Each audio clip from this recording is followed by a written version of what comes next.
காமராஜர்புரம் பகுதியில் அடிப்படை வசதிகளை செய்து கொடுக்கவில்லை என கூறி கவுன்சிலர்கள் தர்ணா போராட்டத்தில் ஈடுபட்டு வருகிறார்கள். மதுரை மாமன்ற கூட்டத்தில் 45வது வார்டு அதிமுக கவுன்சிலர் சண்முகவள்ளி தர்ணா போராட்டத்தில் ஈடுபட்டிருக்கிறார்.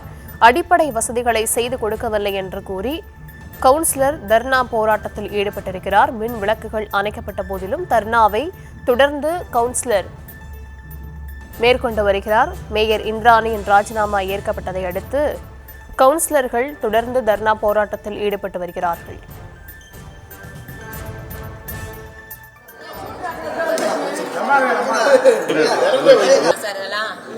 இன்னைக்கு காலையில வாக்க சொல்றாங்க, எங்களால என்னால வேலை பார்க்க முடியாது, நாங்க தீபாவளியை பார்ப்போமா. அப்ப மக்கள் வந்து சாக்கடையோட கிடக்கட்டும், நாக்கத்தோட.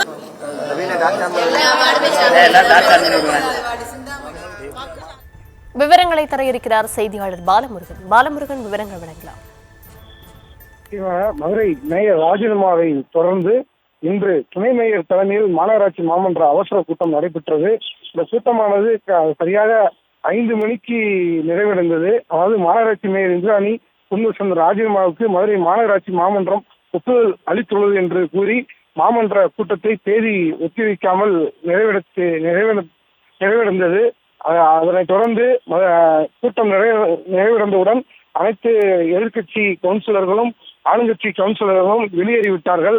அதனைத் தொடர்ந்து மதுரை மாநகராட்சியில் 45வது வார்டு அதிமுக மாமன்ற உறுப்பினர் சண்முகவள்ளி மாமன்ற கூட்டம் நடைபெறும் அரங்கிற்குள் தர்ணாவில் ஈடுபட்டு வருகிறார்.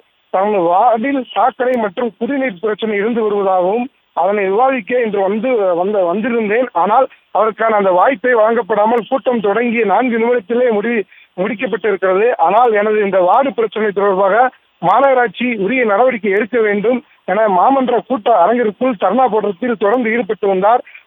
அதே போல் அவருடைய வார்டு காமராஜபுரம் பகுதியில் அடிப்படை வசதிகளை செய்து தராத மாநகராட்சியை கண்டித்து தொடர்ந்து போராட்டத்தில் ஈடுபட்டு வந்தார்.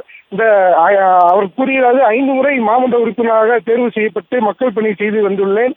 ஆனால் இந்த முறை மாநகராட்சி நிர்வாகம் மிகவும் அலட்சியமாக போக்குடன் செயல்படுவதாக குற்றம் சாட்டி போராட்டத்தில் ஈடுபட்டு வந்தார்.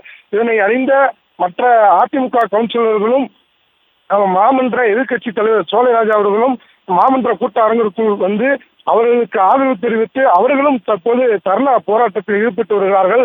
போராட்டத்தில் ஈடுபட்டு வந்த நிலையில் கூட்ட அரங்கிற்குள் மின் விளக்குகள் அணைக்கப்பட்டு கூட்ட அரங்கு இருள் சூழ்ந்துள்ளது. அதையும் பொருட்படுத்தாமல் தொடர்ந்து அதிமுக கவுன்சிலர்கள் தர்ணா போராட்டத்தில் ஈடுபட்டு வருகிறார்கள். இது சம்பந்தமாக மாநகராட்சி அதிகாரிகள் கமிஷனர் யாரும் சம்பந்தப்பட்ட இடத்திற்கு வந்து எங்களுடைய குறைகளை கேட்டறிந்து வார்டு பிரச்சனைகளை தீர்த்து வைத்தால் மட்டுமே இந்த இடத்தை விட்டு நகர்வோம், இல்லை என்றால் தொடர்ந்து தர்ணா போராட்டத்தில் ஈடுபட்டு வருவோம் என்று தொடர்ந்து தர்ணா போராட்டத்தில் ஈடுபட்டு வருகிறார்கள்.